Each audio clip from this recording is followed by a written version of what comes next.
Wow, this new graphics update for Blood Bowl 2 is great. Josh? It's kind of crazy most of the factions aren't available, though. Josh? What? That's Blood Bowl 3. What?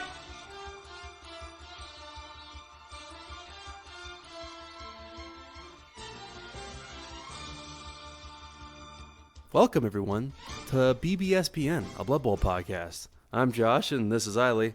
And Hello. Today we're going to talk about the horrid... I wouldn't say horrid. It wasn't horrible. The mediocrity of Blood Bowl 3 and all of its proponents. Eiley got a chance to play the game, and I was stuck having to watch it because Cyanide hates me and still refuses to answer my calls. So let's just delve into what was your initial reaction? You open up Blood Bowl 3, what catches your eye? The first thing that catches my eye is I have to make a new Cyanide account for the fourth time. So, like, Because it just doesn't didn't let you remember log it? in. You have to make a new account again. Oh, you have to make a new account just to get into the game. I think you do. I think they wiped the accounts for the... I don't know. It was really bizarre. It wouldn't let me in with anything that I tried. Which I thought was funny. But the second thing I noticed was, wow, these are long loading times for a game of Blood Bowl. But you know what? It's not optimized. Okay. When you say long loading times, what can you compare it to? Less time than playing Total War Warhammer on a hard drive. Really? So, it's not like 2 or 3 minutes long, but it was definitely like I'm sitting here for like almost a minute. And I'm like, can I get to the main menu, please? I don't know. So that's just to get to the main menu. That's not like loading online play or anything Yeah, of that no. sort. Once you get past that, the loading times are still long, but they're not as long. It's like, oh, I'm sitting here for 10 seconds waiting for the game, which is annoying, but okay. Honestly though, like, the game looks good. It looks good. It doesn't play very well yet, but it looks good.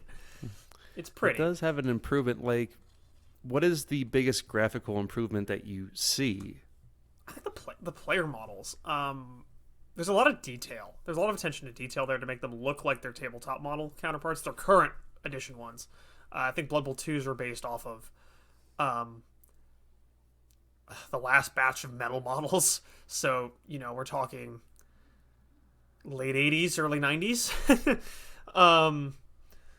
In some cases for those teams. So these ones are all they're still based off of the current tabletop ones, which is what we already knew. But they look really good. Like, the shading is done properly. Unlike Blood Bowl 2, there's not weird graphical glitches like how the one that I keep coming back to is the Norse linemen in Blood Bowl 2. For whatever reason, their right pec, that texture is like, and it's got to be a different texture than the rest of them, or something's got to be different here, because it's only the right pec. The nipple is on the side of the player. I'm not sure what kind of Slaneshi mutation is going on here, but for whatever reason, their nipples are all disaligned, and it's really weirds me out every time I see it. Their nipples have not achieved the correct orbit around the pec. They've decided to go around the side. They're still working on that. The nipples have just entered orbit. It takes a few thousand years to get that right. Okay. So graphically it looks okay. Some long load times. But was there anything else that like really, I would say, separated it from Blood Bowl 2? There's a lot of customization now too, is the big thing. So we didn't see too much of this, I don't think, in the first round of the beta. I'm going to be honest, I play a lot more of the first round of the beta, but I don't remember as much of it. So you can customize like all the different colors for your teammates down to like primary to secondary, tertiary colors, the usual. And then you can also put patterns down on your unique patterns that you can put down with your unique color choices. And I think there's also ways to customize like helmets and hair options, but to be totally honest, I couldn't find how to do that anywhere. It wasn't in the customization menu. So I couldn't see it when I was hiring the players either, I don't think. Maybe I'm just crazy. I was playing dwarfs for what it's worth, so maybe the customization is there, but for not dwarfs. Um, Okay. but yeah, no, there's like a lot of customization now, which is really nice to see. Good, good. Well, while that is a nice thing to see, I think that we should start with what the bad things are with this game because I feel like they're the most apparent and they're definitely the things that people are going to harp about until they get changed. The first point I want to come to was, and I usually have this in all caps, they used the exact same voice lines from Blood Bowl 2 and Blood Bowl 3. And I'm not just talking about like some of the, quips that they would use for like someone catching the ball or running the ball. No, they're using the same jokes from 6 to 7 years ago as well. And it is maddening. And the worst part, the caveat to all of this is that if you've had the subtitles on, you've noticed that the subtitles rarely match up to what the characters are actually saying. The same subtitle errors are also matched with the voice lines that they are still using. For some of them, the voice lines that were changed slightly were probably just different takes of the same voice line.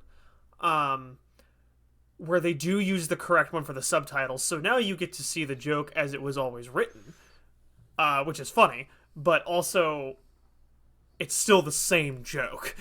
Yeah. We still have the same HBO joke before it even turned into the HBO Prime thing. The same Game of Thrones joke. And I imagine, but I don't have confirmation on this, they use some of the same dwarf or faction jokes or team jokes as well. They use some of them. There weren't as much. I didn't play Black Orcs or Imperial Nobility.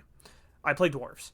So I didn't get to see if there were more in there. Because quite frankly, and we'll get to this later, I didn't want to play more than one game in the beta after I played like a game. And we'll get to why later. But it was really bizarre. Because it felt like I was playing a... It felt like we were back in the days where you're transitioning from disc copy games being the thing to some online vendor, so DLC is possible, where it's like you have like Xbox, which gets the new the one that jumps out to me was like gets the Dynasty Warriors 4 expansion, but for PlayStation you have to buy a totally separate disc to play that expansion. And what does that lead to? It leads to feeling like you're just playing a DLC to a game that you already bought. Quite frankly, the graphical presentation is good, but without new voice lines and stuff going on here, I really don't feel like I'm playing a new game. And that sounds like a nitpick for a game that is supposed to be a tabletop adaptation of, or sorry, it's supposed to be a video game adaptation of a tabletop game.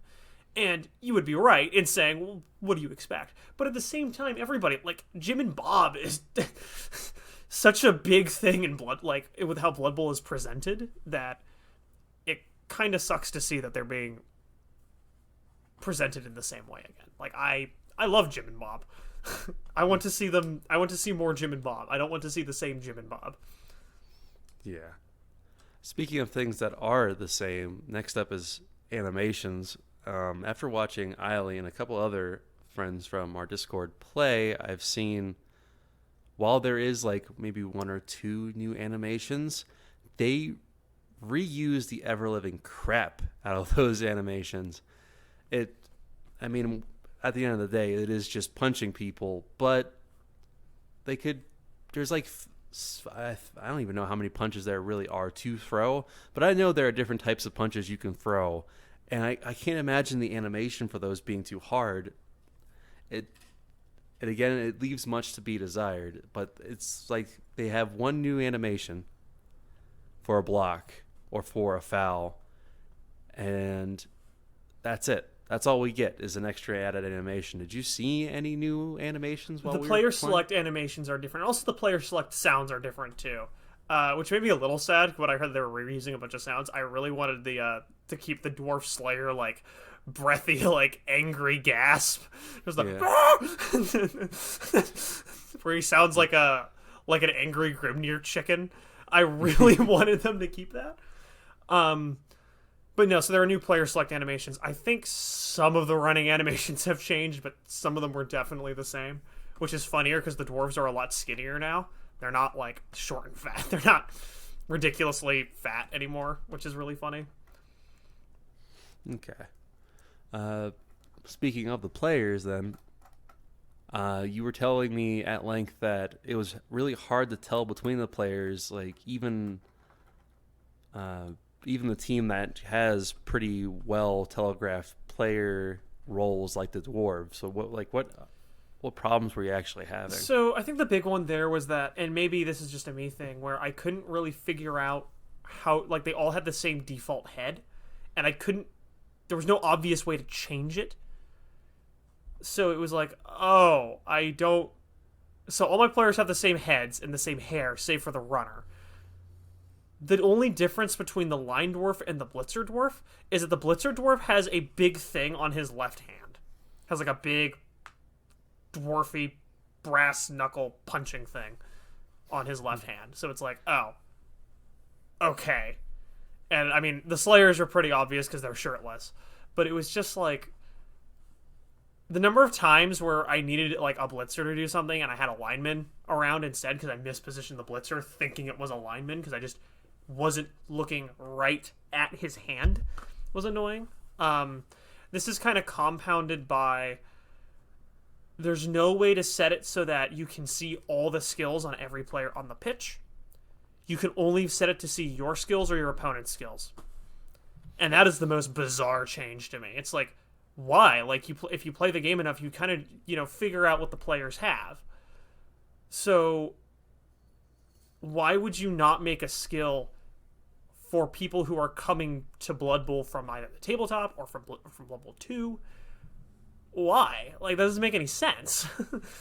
I'd say, like, probably the most annoying thing from the tabletop is people who either don't paint their models or paint their models the same colors, which leads to just other confusion besides looking at the numbers, and no one wants to have to pay attention to the numbers on their teammates. I don't even think the teammates in Blood Bowl 3 don't have numbers, right? So you have to focus on their player sheet. They have numbers. Yeah, they do. Okay. Yeah, you can choose what kind of numbers you want.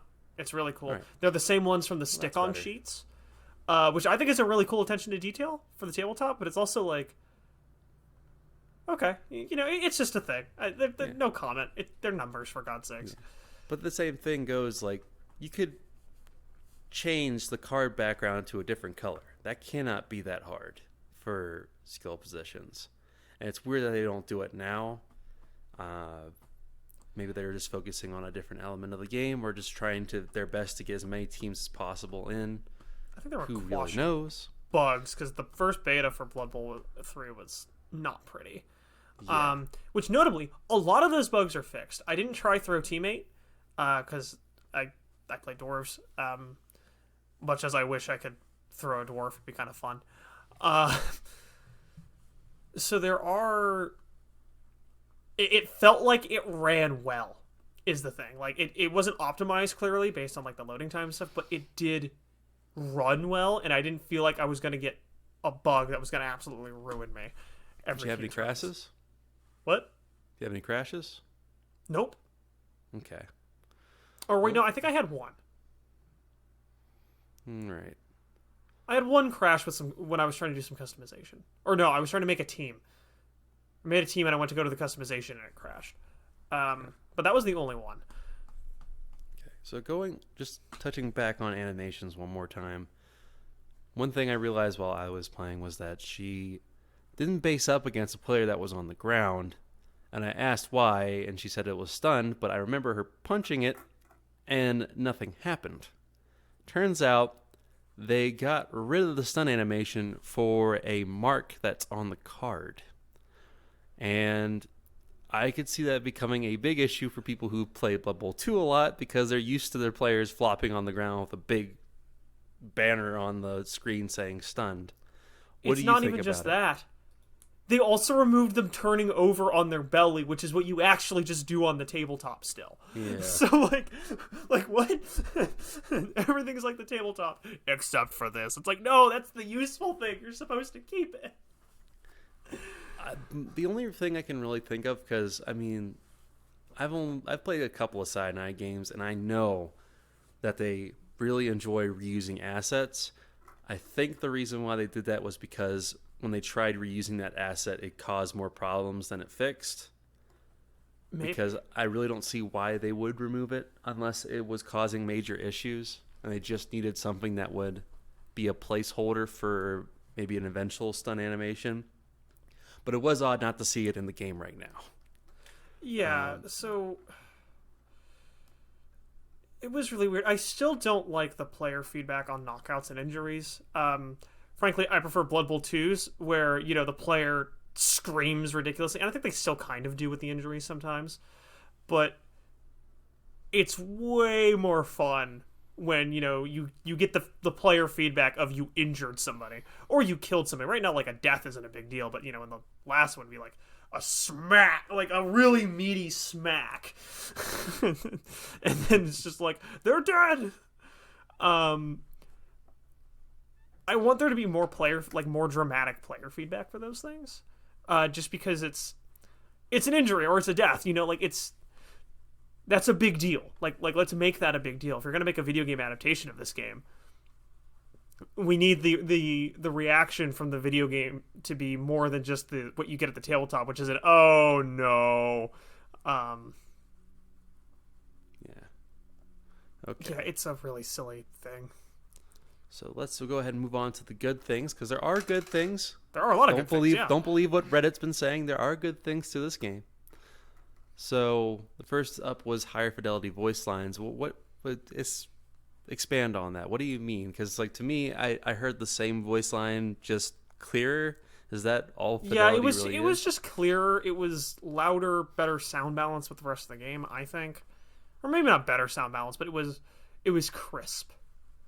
It was nice. And you also I'm not sure how they did that, but they did.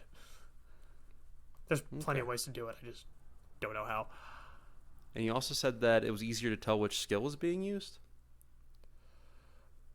Yeah, so I one of the things was that they showed when a skill is being used. So if you roll a both down, you have block, and you select block, it displays it's block is being used, or it said block or something, and then you would knock them over. So it's easy to see right then and there what skill caused something to happen. Instead of Blood Bowl 2, where you kind of had to read through the second or third edition skill descriptions to figure out, or I guess the fourth edition, because fourth edition would have been the last tabletop edition. Even though Blood Bowl 2, I think, is an amalgamation of those editions. Reading through the skills to figure out what happened and then discovering there's a bug or something. So that's nice to see. I really liked that. There's also a high five animation. Oh yeah. Well, what do they do? The high five joke is something I've seen in a lot of leagues, frankly, where two players with block roll a both down. And now both players but I don't know if it was just with the way the dwarfs were, but their punches would line up properly, so it would look like that they were just giving each other this big fist bump. It's like the aliens bro thing, but instead it's punching each other. It's great. Is that meme from Aliens? This shows how little I know about I have no idea. Or is it I don't Predator? even know what reference. It might be Predator. It's the hand. It's the handshake, the big. Oh muscle yeah, handshake. yeah. No, that's Predator. That's Predator. Okay, yeah. Spoiler alert. I don't watch movies. So, while I know we talked about how models were hard to tell between each position, but the models themselves do look better. And what I mean by they look better is more of they look more accurate to their tabletop counterparts. They aren't just what Cyanide imagined them to be. They look almost exact replicas of the Blood Bowl models that they currently have, which is good. They just need to color code the darn things. Yeah, I mean, Blood Bowl 2's models are based off of tabletop models too. They're based off of the metal ones though. So like, I mean, I have the Amazon kit that was made to order like right on my desk, and they look exactly like the almost exactly. Obviously, some proportions are a little different on the models than they are in the game. And I'm glad Cyanide didn't go with those proportions. But no, like they're based off of the old models. It's just that they reproportioned them a little bit to make them look a little less derpy. Shout out to the Kemri. A little less 80s, 90s GW. A little less big head GW. Shout out to the Kemri Tomb Guardians. Those heads are ginormous. Yeah. And another thing would be the statuses on the player cards. They're a lot clearer, and you can read them just like on a regular ratio monitor, just fine. What about the pitch? I said that the pitch is overall better. Yeah, the pitch looks really nice. I really like how the pitches look. There's a small part of me that, and maybe this is just like the way I like to envision Blood Bowl being played, is I kind of wish the stadiums were actually smaller. And a big thing there was that nobody wanted to upgrade their stadium to make it bigger in Blood Bowl 2 outside of level 2 to get the stadium enhancement, because why would you? You're just burning cash. But it would be nice to have an option to like show here's your stadium. Like, you selected the human stadium. Now, do you want benches or do you want stands? Do you want like a smaller scale thing or a larger scale thing? I think that would be really fun, personally. Yeah, that would be a lot of nice customization. I just don't know how Cyanide would do it. I think it's possible, because as it stands currently, like, everything is like this big sports dome, and it's like, guys, that's not what Blood Bowl is all the time. Yeah. I know that's a really weak, like, I sound like I'm being a Blood Bowl grognard or something. Back in my day, we played in the mud. But that kind of thing would be cool, because, like, a lot of Blood Bowl, like, I mean, if you bother to read the lore sections of Blood Bowl, which you should do that. It's actually kind of fun.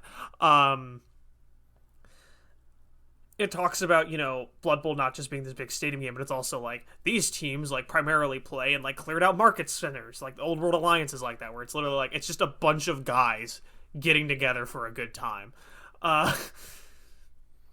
Yeah. No, it would be nice to see like different locales and different sizes, because the thing about Blood Bowl is that, or at least lore-wise, is that it's played everywhere, and it's enjoyed everywhere, and people go out of their way. It's kind of like when people play stick baseball back in the day. It's more about playing the sport than it is about playing it accurately, and sometimes it just needs to be represented, and this is the game to do it. Yeah, no, exactly. Now, a thing that's listed here is that you can easily see the dice roll. What do you mean by that? Every time that you roll a dice for anything, it is displayed on the screen. So it shows you, it doesn't just display the dodge roll in like that little log anymore, which is no longer at the bottom of the screen. It's toggleable somewhere. You make a dodge roll, it rolls the d6 right in front of you. It shows it very clearly.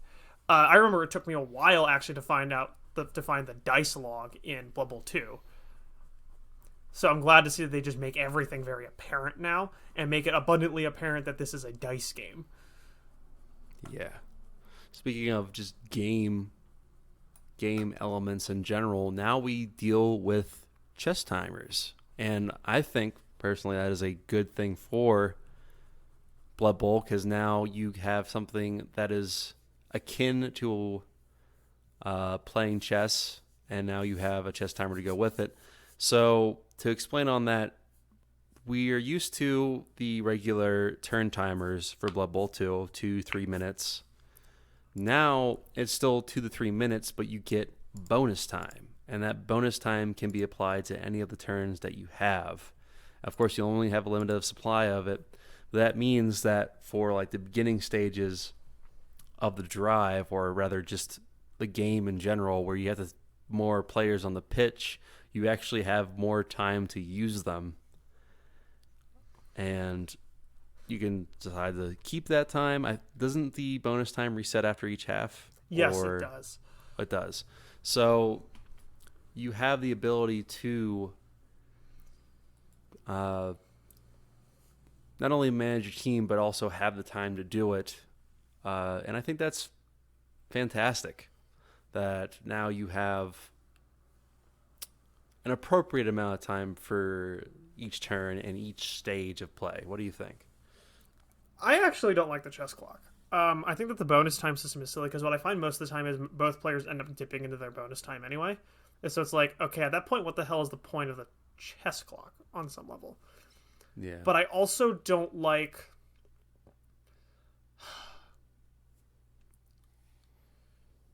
I don't like having a time... Like, I get why they're doing it because it makes the games go a lot shorter and also, like, means that you can't rope people.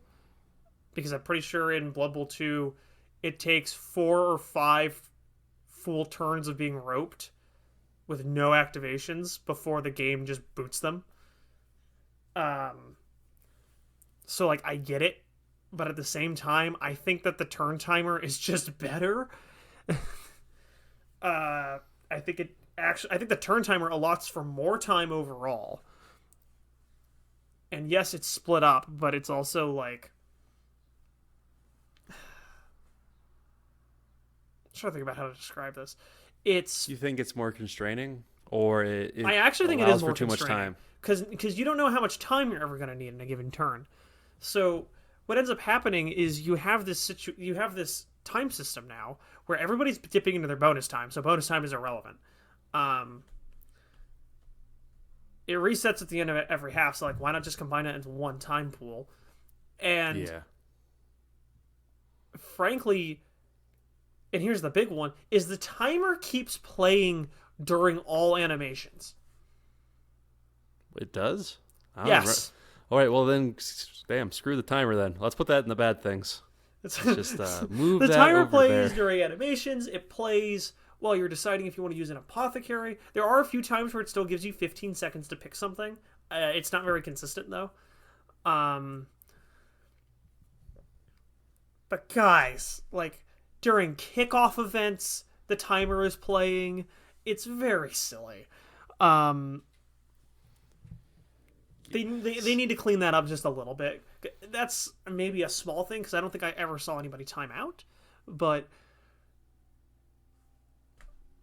that's such a silly thing, guys. Like, just... It needs tuning just like everything in this game so far. It needs some tuning, yeah. So, as much as I love complaining and then leaving, this time around, we're actually going to talk about what improvements we would like to see or what we would like to change.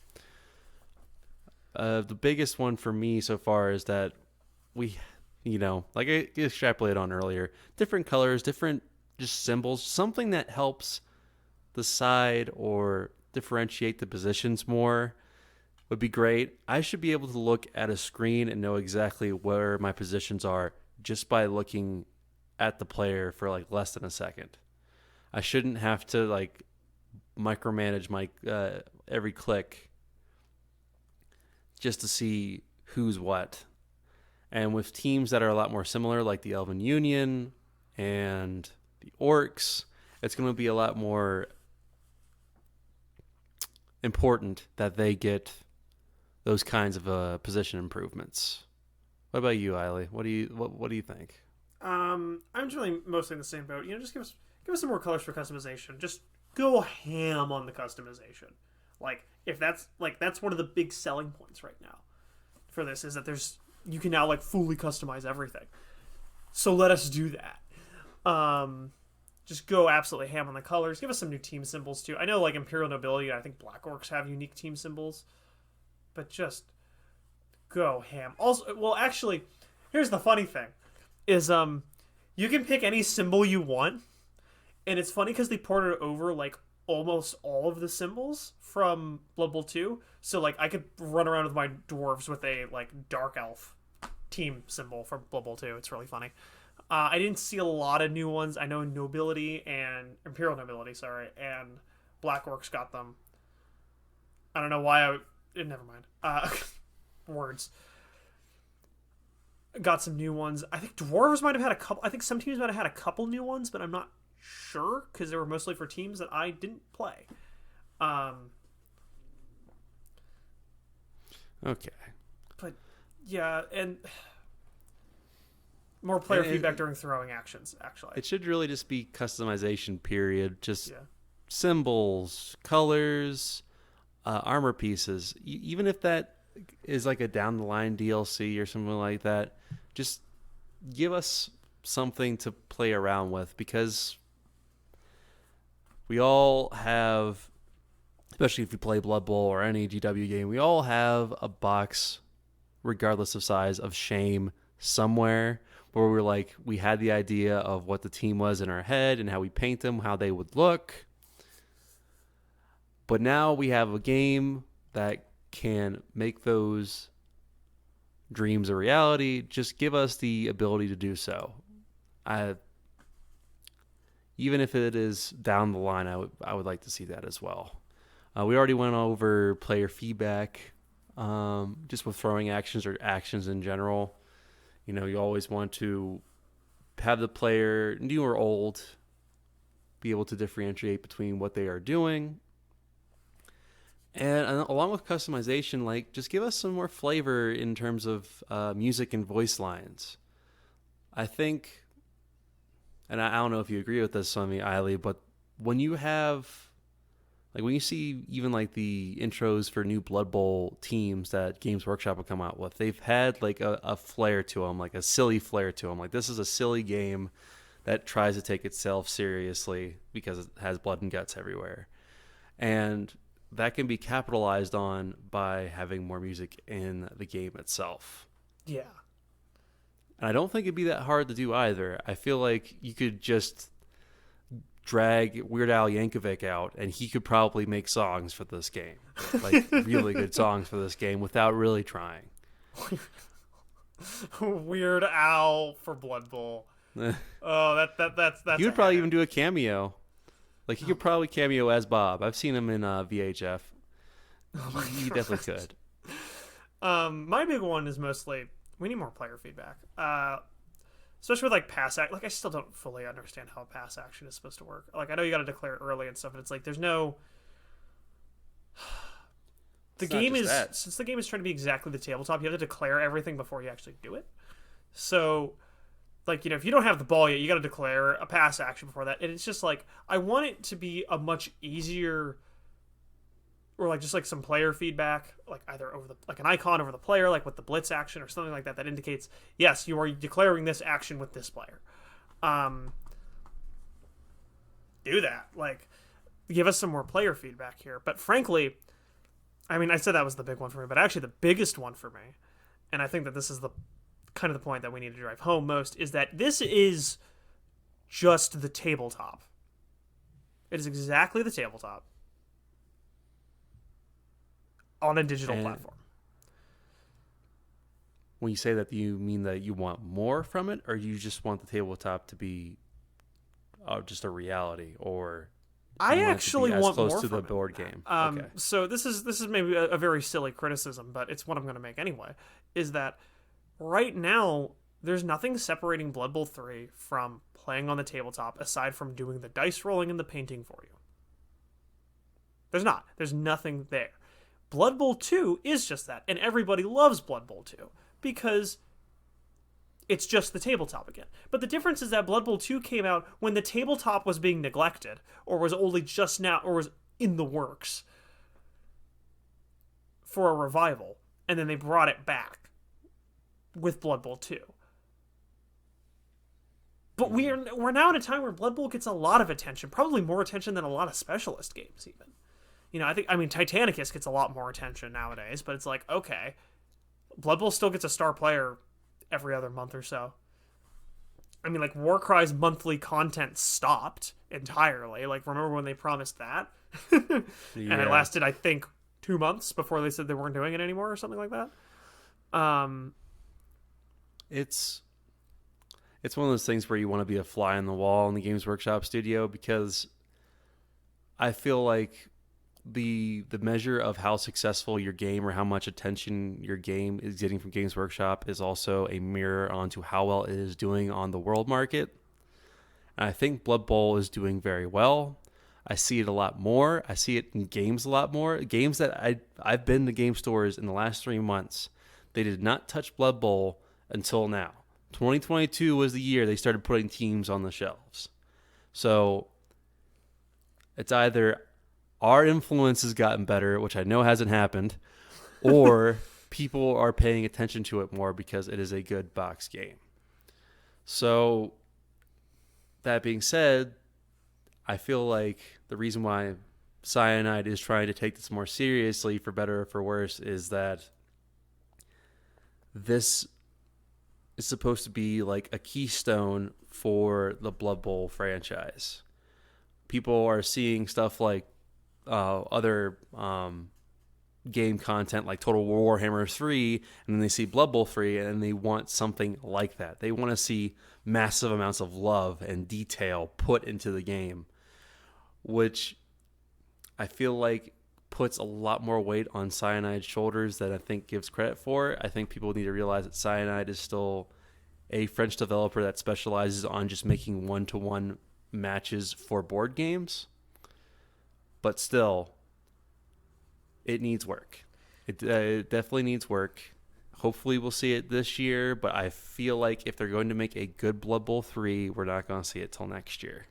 Yeah. At the earliest. The earliest. I'm with you there. And I what I will say is that there's definitely, like, Cyanide definitely does really like Blood Bowl, because remember that Cyanide approached Games Workshop about making a Blood Bowl game, and they said no. So they said, cool, we'll make Chaos Bowl. Then Games Workshop was like, okay, you win. Take that off the shelf. You can keep your company if you make us the Blood Bowl game now. And it's actually really funny because I think I remember in an interview with one of the Blood Bowl devs, they were talking about like Cyanide's role in developing BB 2020, because they did have a role in that, because they were making that alongside Cyanide making Blood Bowl 3. And they were like, actually, Cyanide caught way more rules errors than we did, because they were constantly reading over everything. That doesn't surprise me at all. That's actually what I expect. Well, it's also one of those things. It's like, apparently they before they were even making like Chaos Bowl, the Blood Bowl knockoff, they were like playing Blood Bowl in like the employee lounges and shit. Apparently, like they were playing Blood Bowl constantly in that office just as a side gig. And they were like, we should make this a game. But so I won't doubt that Cyanide puts a lot of love into this. What I will say is that I think it's time to do something a little bit more, because this is why I didn't want to play the beta for the most part. It was like, cool, the beta's out again. It's just Blood Bowl. I have so many other ways to do that. I could go to the tabletop now. I mean, like, I've got my 3 shots for Nurgle's Rot. Yeah. I can go hang out with somebody else who has their 3 shots for Nurgle's Rot. We got the tabletop. We got all these management apps just for Blood Bowl. There's like 3 of them. There's 3 good ones right now. We got Tabletop Sim, and we have Fumble still, and like, these aren't just some things that you can like play older versions on. They constantly are getting updated. They're still getting updates till this day, and they were there before Games Workshop picked up Blood Bowl again. Yeah. So we want to see something that makes Blood Bowl 3 different, because if it doesn't make it different, we may still get it, but we're not going to get it immediately. Yeah. We're just going to wait like any other consumer. And it's... So, yeah. Yeah, it's Go just... ahead. I want to see something that separates it, and I think the answer, as insane as this sounds, Dungeon Bowl has to hit Blood Bowl 3. I think they have to put I think they need to make a Dungeon Bowl expansion for it. I think, because nobody else is doing that with Dungeon Bowl. Make Blood Bowl 3 your one-stop shop for everything Blood Bowl related. If GW brings back Street Bowl, put it in. Like, start development on it. Tell us you're making it. Make this the one-stop shop for Blood Bowl, and you have my money.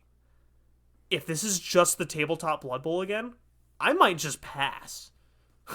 Because now Blood Bowl 2 has the value to me of being an older edition. No, I agree. That being said, I still hope that Cyanide goes with what they've been doing recently. Keep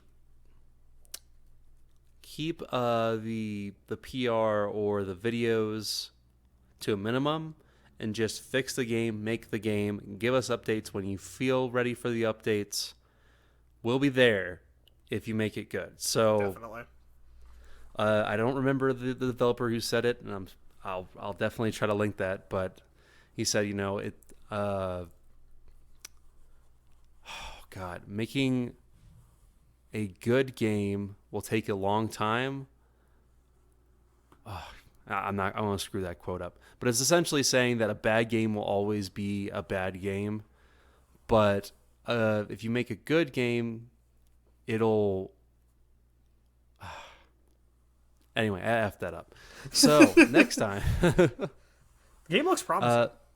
Yeah, it has promise, It has but promise. this is also Cyanide.